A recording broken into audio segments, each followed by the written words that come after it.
तुम्हाला कधी प्रश्न पडला आहे का, की वनस्पती बाथरूमला जातात का? हा प्रश्न जरा बालिश वाटेल, पण तुम्ही कधी वनस्पतीला नंबर वन करताना पाहिलं आहे का? नाही ना? मग तुम्हाला कसं कळणार, की वनस्पती उत्सर्जन करतात ते? जर एखादा सजीव आपल्या शरीरात कोणतीही चयापचय क्रिया करत असेल, तर त्यातून चयापचय टाकाऊ पदार्थ तयार होतात आणि हे टाकाऊ पदार्थ त्या सजीवासाठी चांगले नसतात.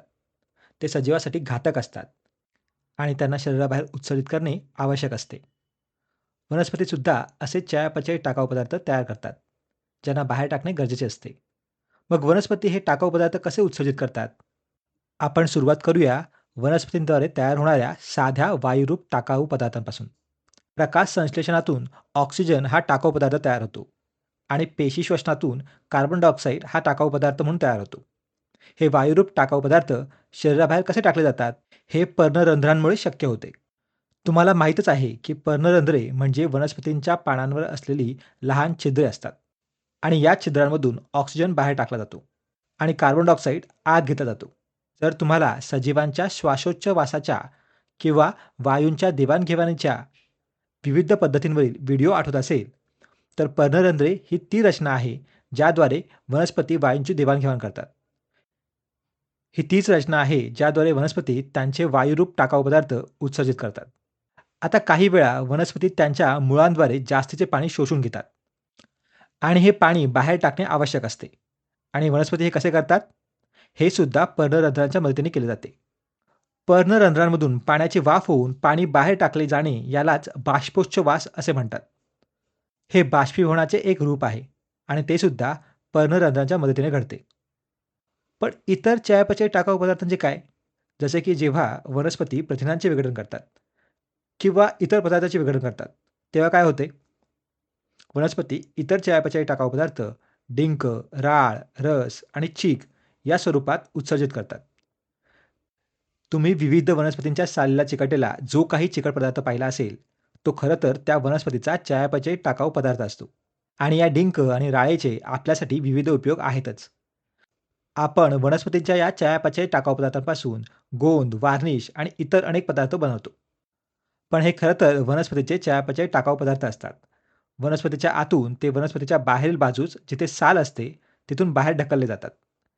काही वनस्पती त्यांचे टाकाऊ पदार्थ त्यांच्या पानांमध्ये सुद्धा साठवून ठेवतात आणि जेव्हा पाने कालांतराने गळून पडतात, तेव्हा टाकाऊ पदार्थसुद्धा वनस्पतीमधून उत्सर्जित केले जातात. माझ्या मते उत्सर्जन करण्याची ही खूपच छान, नीटनेटकी आणि कार्यक्षम पद्धत आहे. या अशा यंत्रणा आहेत, ज्याद्वारे वनस्पती टाकाऊ पदार्थ उत्सर्जित करतात. मग प्राण्यांचे काय? प्राण्यांमध्ये नायट्रोजनयुक्त टाकाऊ पदार्थ मोठ्या प्रमाणात तयार होतात आणि त्यांचे उत्सर्जन केले जाते.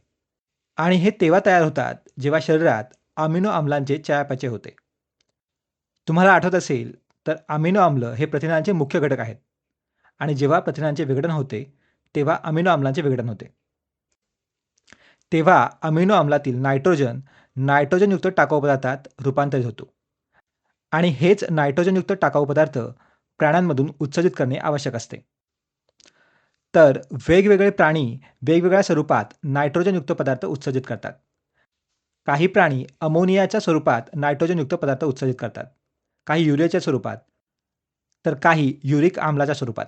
जे प्राणी अमोनियाच्या स्वरूपात टाकाऊ पदार्थ उत्सर्जित करतात, त्यांना अमोनोटेलिक सजीव म्हणतात. अमोनिया हा पाण्यात अत्यंत विद्राव्य असतो. हे महत्त्वाचे का आहे ते मी थोड्याच वेळात सांगेन. युरिया हा अमोनियापेक्षा पाण्यात कमी विद्राव्य असतो आणि जे प्राणी युरिया उत्सर्जित करतात त्यांना युरिओटेलिक म्हणतात. नायट्रोजनयुक्त टाकाऊ पदार्थांच्या 3 प्रकारांपैकी पाण्यात सर्वात कमी विद्राव्य असलेला पदार्थ म्हणजे युरिक आम्ल आणि जे प्राणी युरिक आम्लाच्या स्वरूपात टाकाऊ पदार्थ उत्सर्जित करतात त्यांना युरिकोटेलिक म्हणतात. युरिओटेलिक आणि युरिकोटेलिकमध्ये गोंधळून जाऊ नका. इथे युरिओ म्हणजे युरिया आणि युरिको म्हणजे युरिक आम्ल. चला आता अमोनोटेलिक, युरिओटेलिक आणि युरिकोटेलिकची विविध उदाहरणे पाहूया. प्रथम आपण अमोनोटेलिकपासून सुरुवात करूया. मी तुम्हाला आधी सांगितलं होतं, की अमोनिया पाण्यात अत्यंत विद्राव्य असतो, बरोबर? हे खूप चांगलं आहे, कारण अमोनोटेलिक सजीव प्रामुख्याने पाण्यात राहतात. त्यामुळे या सजीवांना फक्त अमोनिया शरीराबाहेर ढकलण्याची गरज असते आणि तो त्यांच्या सभोवतालच्या पाण्यात सहज विरघळतो. स्पंज हे अमोनोटेलिक सजीवांचे एक उदाहरण आहे. स्पंजच्या शरीरावर लहान छिद्रे असतात, ज्याद्वारे ते श्वसन करतात. ही छिद्रे तयार झालेला अमोनिया बाहेर ढकलण्यासाठी सुद्धा वापरले जातात. माशांमध्ये वृक्क असतात, जे रक्तातील अमोनिया वेगळा करतात. पण अमोनिया शेवटी त्यांच्या कल्ल्यांमधून उत्सर्जित केला जातो. तुम्हाला आठवत असेल की कल्ले ही तीच रचना आहे, ज्याद्वारे मासे वायूंची देवाणघेवाण सुद्धा करतात. बरोबर? कल्ले ही तीच रचना आहे, ज्याद्वारे मासे अमोनिया बाहेर उत्सर्जित करतात. त्यांचे वृक्क आपल्याकडे असलेल्या वृक्कांसारखे नसतात. माशांमध्ये थोड्या साध्या प्रकारचे वृक्क असतात, पण तरीही वृक्कांमध्येच रक्तातील अमोनिया गाळला जातो. पण तो शेवटी कल्ल्यांवाटे बाहेर उत्सर्जित केला जातो. तुम्ही कदाचित या मजेशीर दिसणाऱ्या सजीवांचा फोटो पाहिला असेल, ज्यांना चपटे कृमी म्हणतात आणि ते सुद्धा अमोनोटेलिक सजीव आहेत. अमोनिया उत्सर्जित करण्यासाठी त्यांच्याकडे फ्लेम सेल्स नावाची विशेष रचना असते. या फ्लेम सेल्समध्ये अमोनिया जमा होतो आणि तो शेवटी ट्यूब सेल नावाच्या रचनेतून बाहेर ढकलला जातो. तर ही आहेत अमोनोटेलिक सजीवांची काही उदाहरणे: स्पंज, मासे आणि चपटे कृमी. युरिओटेलिक सजीवांचे काय? मी सांगितल्याप्रमाणे युरिओटेलिक सजीव अमोनियाचे रूपांतर युरियामध्ये करतात आणि युरिया हा अमोनियापेक्षा पाण्यात कमी विद्राव्य असतो. काही युरिओटेलिक सजीवांमध्ये गांडुळाचा समावेश होतो. गांडूळ हे खूप साधे सजीव आहेत. ते त्यांच्या त्वचेद्वारे श्वसन करतात. त्याचप्रमाणे ते त्यांच्या त्वचेद्वारे टाकाऊ पदार्थसुद्धा उत्सर्जित करतात. त्यांच्या शरीराच्या आत नेफ्रिडिया नावाच्या लहान नलिका असतात. या नेफ्रिडिया नलिका रक्तभिसरणामधून युरिया गांडुळाच्या पृष्ठभागावर आणतात आणि पृष्ठभागावरून तो पर्यावरणात उत्सर्जित केला जातो. तर नेफ्रिडिया या लहान नलिका आहेत, ज्या युरिया गांडुळाच्या पृष्ठभागावर आणतात. इतर युरिओटेलिक सजीवांमध्ये आपल्यासारखे सस्तन प्राणी, मानव, मांजरी आणि बेडकांसारखे उभयचर प्राणी यांचा समावेश होतो. या सर्व प्राण्यांमध्ये वृक्क असतात. आता वृक्क ही अशी रचना आहे, जी रक्त गाळण्याचे काम करते. वृक्कापर्यंत पोहोचणाऱ्या रक्तामध्ये युरिया आणि इतर चयापचय टाकाऊ पदार्थ असतात. वृक्कामध्ये तुम्हाला नेफ्रॉन नावाची रचना आढळते. नेफ्रॉन हे वृक्काचे कार्यात्मक एकक आहेत. पुढच्या व्हिडिओमध्ये आपण नेफ्रॉन आणि वृक्कांबद्दल सविस्तर चर्चा करू. पण या नेफ्रॉनमध्येच रक्तातील युरिया गाळला जातो आणि जो काही युरिया गाळला जातो तो मूत्राच्या स्वरूपात उत्सर्जित केला जातो. तर युरिओटेलिक सजीवांची उदाहरणे आहेत गांडूळ, मानव, इतर सस्तन प्राणी आणि बेडकांसारखे उभयचर प्राणी. युरिकोटेलिक सजीवांचे काय? युरिकोटेलिक सजीव अमोनियाचे रूपांतर युरिक आम्लामध्ये करतात आणि युरिक आम्ल पाण्यात अत्यंत अविद्राव्य असते. म्हणूनच पक्ष्यांसारखे अनेक सजीव मुळात युरिकोटेलिक असतात.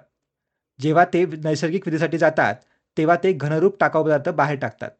म्हणूनच जेव्हा तुम्ही तुमच्या गाडीवर किंवा कपड्यांवर पक्ष्यांची विष्ठा पाहता, तेव्हा ती खूप घट्ट असते.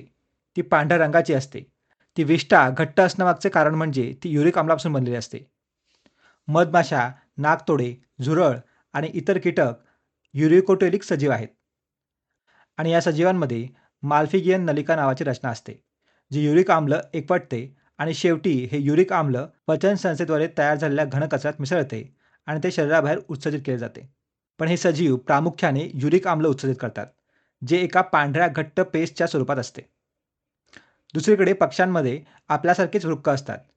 ते रक्तातील युरिक आम्ल गाळून वेगळा करतात, जे त्यांच्या शरीरावरील क्लोएका किंवा अवस्कर नावाच्या छिद्रातून उत्सर्जित केले जाते. अशा प्रकारे आपण वेगवेगळ्या सजीवांमधील विविध प्रकारच्या उत्सर्जित पदार्थांबद्दल आणि टाकाऊ पदार्थ उत्सर्जित करण्यासाठी ते वापरत असलेल्या विविध यंत्रणांबद्दलची माहिती पाहिली.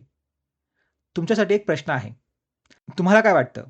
या सजीवांनी या 3 यंत्रणा म्हणजेच अमोनोटेलिक, युरिओटेलिक आणि युरिकोटेलिक त्यांच्या शरीरातील विविध रचनांमुळे विकसित केल्या आहेत, की हे उलट आहे? म्हणजे या सजीवांद्वारे तयार होणाऱ्या विविध प्रकारच्या टाकाऊ पदार्थांमुळे म्हणजे अमोनिया, युरिक आम्ल आणि युरियासारख्या पदार्थांमुळे या रचना विकसित झाल्या आहेत. याचा नक्की विचार करा. भेटू लवकरच.